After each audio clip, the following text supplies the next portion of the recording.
Hey everyone, Adam here, So Was Your Podcast. I'm sitting down with Frank Martin, who is a comic book creator. How you doing, Frank? Hey Adam, thanks for having me on. Yeah, thank you for coming on. Appreciate you taking the time.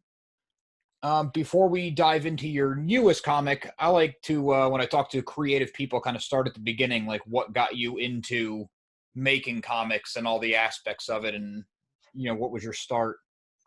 I'm love stories. It's just forever I've been loved telling stories. And I was primarily a prose writer, kind of when in first and second grade in elementary school when they give out those creative writing assignments that everybody has to do. I really loved it and I never stopped writing. I wrote fan fiction, then got into my own original stuff. And then I read comics since I don't know, I got sucked into the whole Ultimate Marvel kind of shenanigans back then. So at some point in time, my love of writing stories and my love of reading comics kind of collided. And I figured I love writing stories, so why not just try to do it in the medium that I love is comics? And I kind of took a couple classes, I wrote a couple scripts. It's a steep learning curve and there's a lot to learn, but I'm doing it for a couple years and it's a blast. Awesome. What was your first book that you put out? So, like many comic creators, I kind of dove headfirst into trying to make my big 6 issue superhero epic, but it that crashed and burned Oh, because when you try to do something big right out of the gate and you have no idea what you're doing, you kind of fall flat in your face. So I kind of took it back to basics, and I started with some short stories. And so my first real foray into comics was a series called Modern Testament, which was an anthology series, which I pretty much wrote a whole bunch of shorts and then hired a whole bunch of different art teams to put them together. And eventually I had an anthology that was a series, kind of 15 stories, 160 pages. It was kind of a big chunky thing that I kickstarted back in 2018. that's awesome. So that came out as a one big graphic novel. Yeah, I mean, when it was originally released as part of an indie publisher that's now defunct. So eventually they put out like one shots that were contained 3 stories, and I put out 4 volumes of that. So then once that was done, and the publisher went out of business, I decided to compile all the 4 volumes into a single trade, and that's what I ended up kickstarting. And it was a great experience because it was like a crash course in putting a project together. Because even though it's one big series, each individual story was like starting a new project from scratch. I had to find the team, I got to bring them together, I had to produce it. So it was a great. It was kind of like a comic creating boot camp for me. Oh, that's awesome. And then you worked with a smaller publisher, so that probably helped you get some of that learning under control. So when you put it all together, Yeah, yeah. I mean, the publisher, they were out of Chicago. They're no longer around, but for that period of time that they were putting books out, it was great. They brought a whole bunch of indie creators together. It was awesome to form that little network, and some of them are still great friends in the community for me to this day. I went to go out to Chicago. They tabled at C2E2, so I got to sell my books on the convention floor over there. So it was a cool experience. I was sad to see them go, but at the end of the day, when they folded and it forced me to kind of put the book out myself, it was really empowering because I had a whole lot more control. I felt like I was really putting my touches on it when I was the one physically putting the book together and sending it out to people. oh, for sure, that's awesome. So was C2E2 your first convention you did? No, I've done smaller conventions before, some local conventions. I would say that that was the biggest one where I was actually attending and selling my material. Yeah, But that's uh, but huge. Yeah, it was. I mean, I've never been to San Diego Comic Con. I live in New York, so I've never tabled a booth at New York Comic Con, but I've been a couple times and I walked the convention, so it was a great experience. And but from what I saw, C2E2 was definitely of those three, that was the one that was like most comic oriented. Not as much pop culture and movies and TV and stuff. Okay, So yeah. yeah, I definitely felt that even though it was the smallest of the three, it was the strongest comics wise. If that Oh, makes that's cool. sense. Yeah. Yeah, I mean, more eyes isn't always the best thing if they're not the right eyes on your work. Absolutely, 100%. That's after you put that book together and you did a successful Kickstarter on it. What was your next project? So what I ended up doing was, because Modern Testament, it's just the general idea of it was basically telling short stories of biblical beings, angels, demons. There's not one story. They're all standalone. There's not one character. I kind of they're all throwaway characters for one story. So, but the general idea of urban fantasy allowed me the opportunity to really cross over with other indie creators that were part of this publisher. So it was cool to do some crossover one-shot titles where I took their IP, their character, and I kind of told a story using another biblical being, whether it be like the Grim Reaper and one story I did was I used Cain from Cain and Abel. So that was my next book that I kickstarted.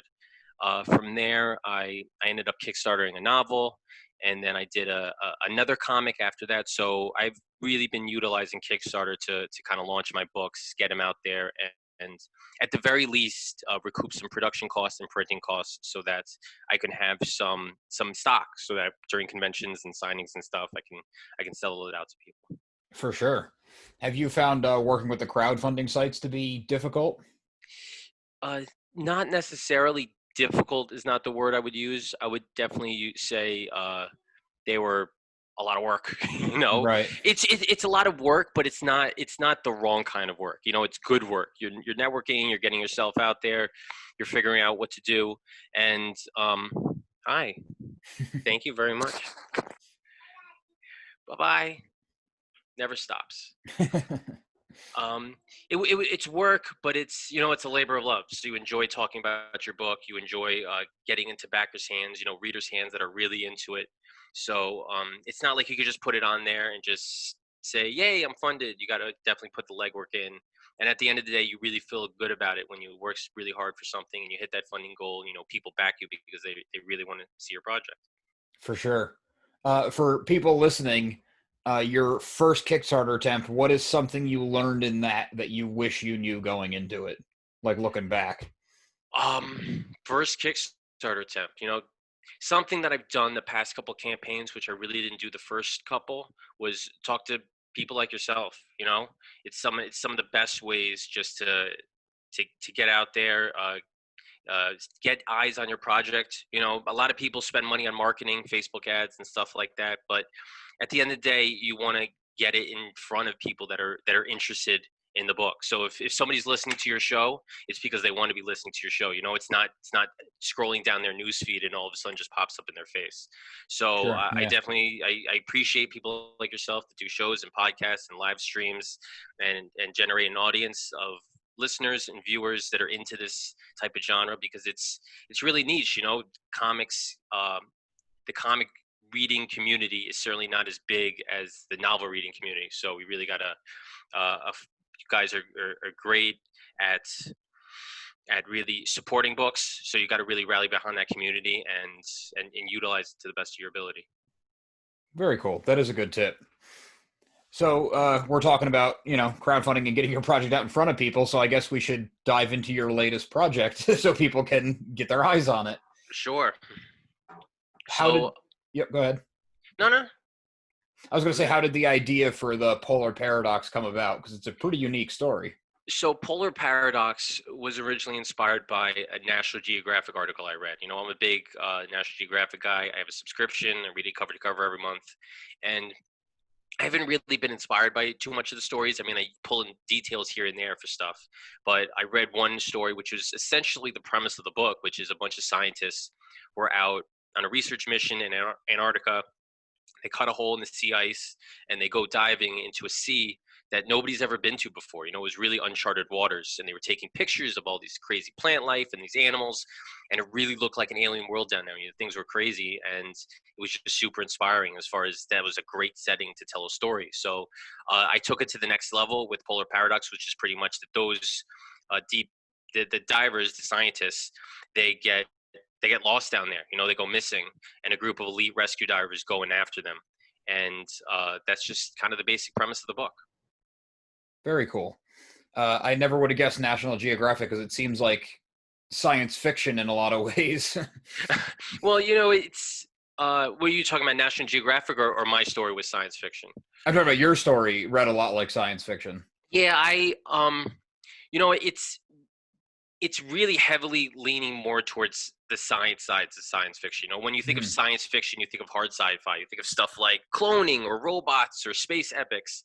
But where this is really grounded is in that it takes place in the near future. So I allow myself that little leeway of they got crazy technology and suits and stuff.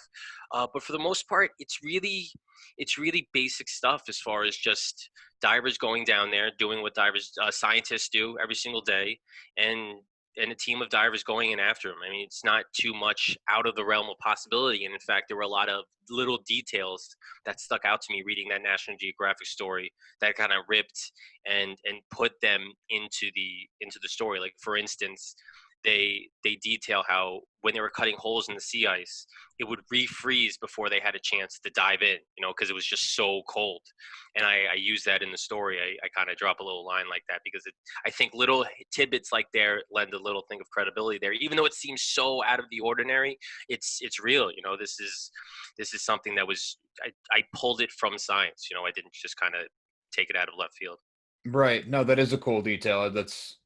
It's a cool differentiate to point out that adding something like that in that I've never dove in the Arctic, so I would never think about it. But then you read it, it's like that makes a lot of sense. Plus, it's like it's that cold. Like you think you Yeah. know cold. No, it's this cold.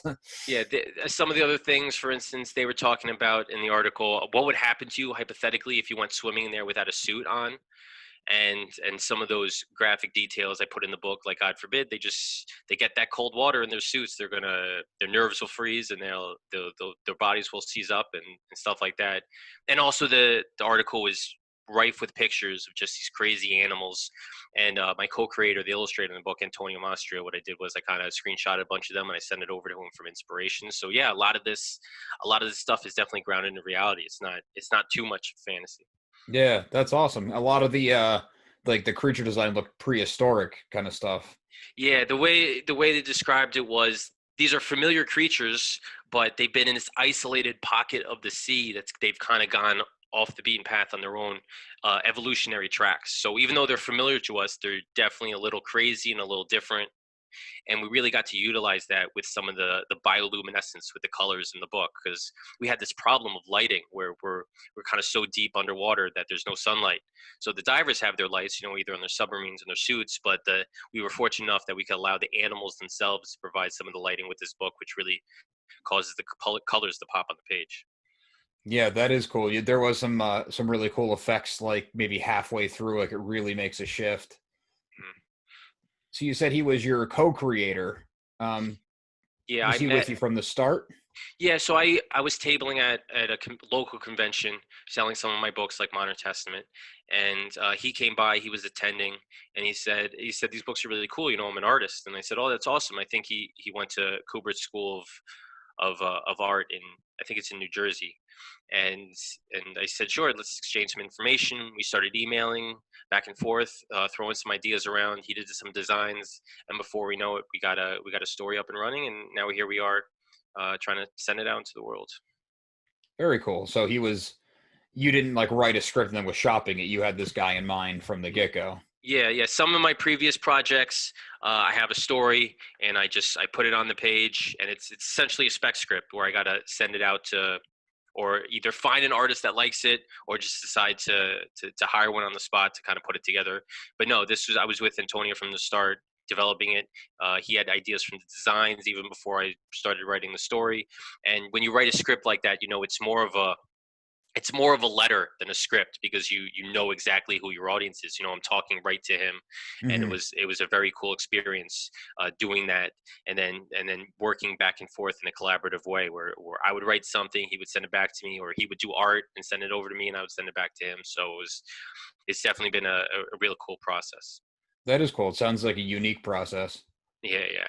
How do you take the writing head on? Because I've, talked to a bunch of different comic creators throughout the course of the podcast, and some write, here's the full thing, and they tell the artist, this is panel one, this is panel two. I've also heard where someone writes a script and they send it to an artist and they kind of let them handle the layout. Like, what is your preferred method there? Uh, it's a little bit of a balance. It's a little bit of an in between. For me personally, I put I'm very a little tight with my panel descriptions for the most part. I'll call out a shot like it's a film shot, whether it's a medium shot, a long shot, what angle it is. But I do that for my own sake to frame it in my own mind. And when I'm working with an artist, they know that at the end of the day, they have final say as to how something will look. Hmm. So if I need something to look a particular way, it's always for a narrative decision, for a storytelling decision. I never do something just because I think it will look better like this. I understand that as a comic, the artist is the primary storyteller. Their visuals have to be the one that drive the story forward. So I always defer to their visual expertise as far as what's the best way something should look on a page. And if it doesn't work for whatever reason, I'll always kick it back to them. But for the most part, if you're a writer and you're working with an artist that you don't trust to do things the right way is their way, I mean, there's no point working with them.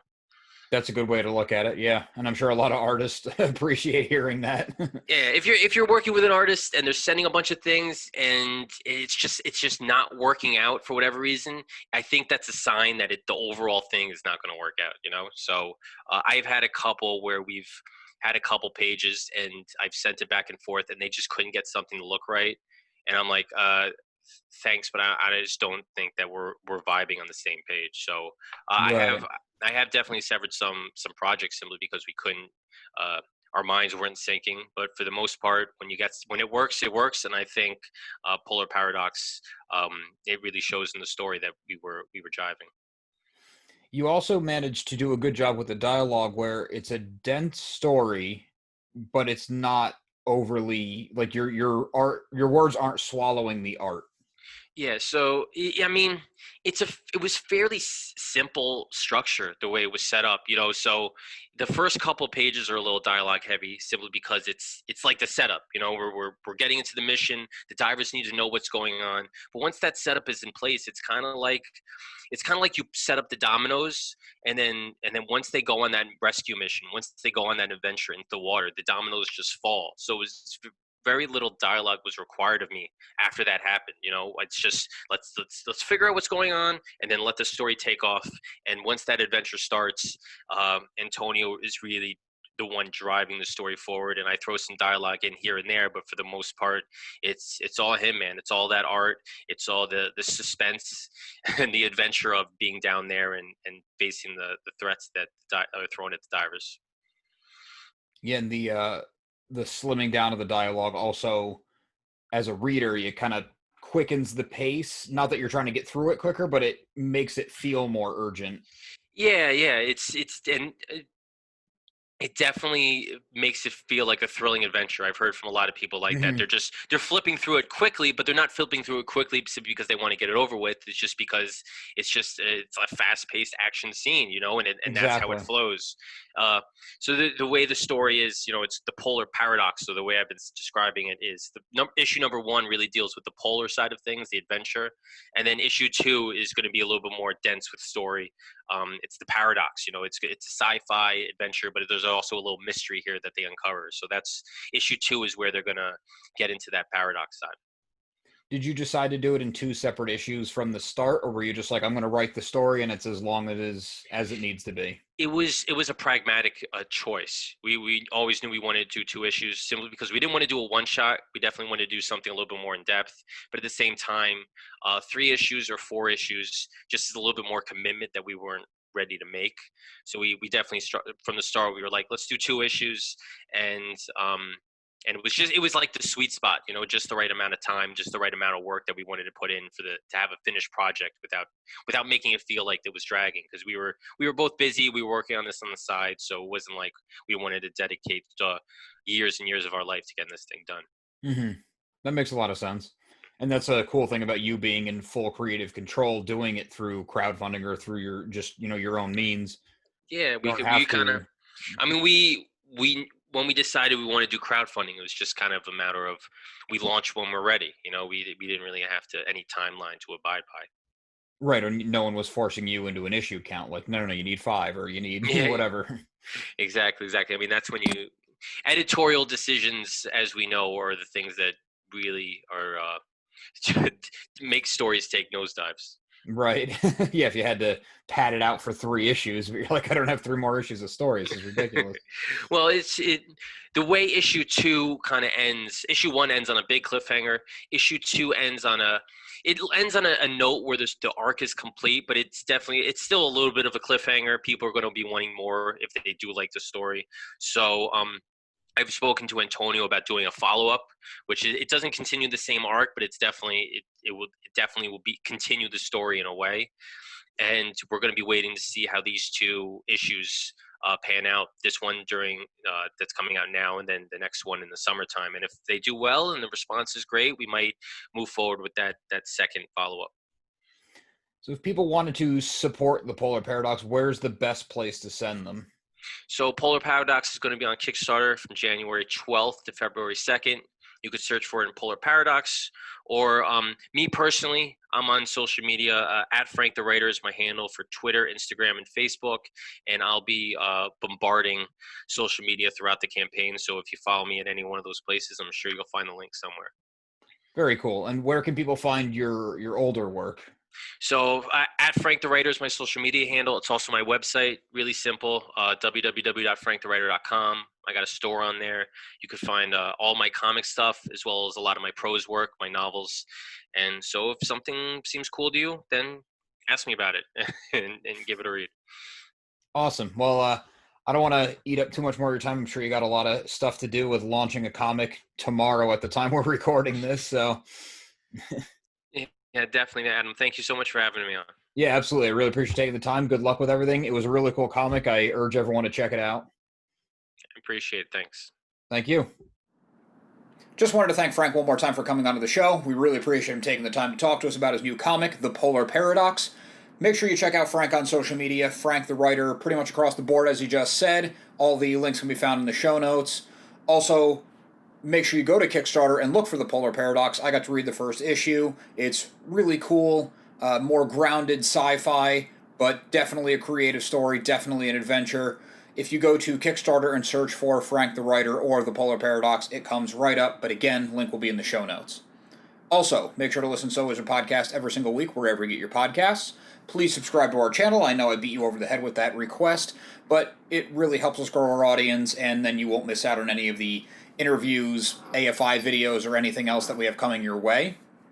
So Wizard Podcast can also be found on Patreon, where for as little as $1 a month, you get multiple monthly bonus shows for it. SoWizardPodcast.com is your resource for reviews, recommendations, merchandise, and more. Thanks again for watching.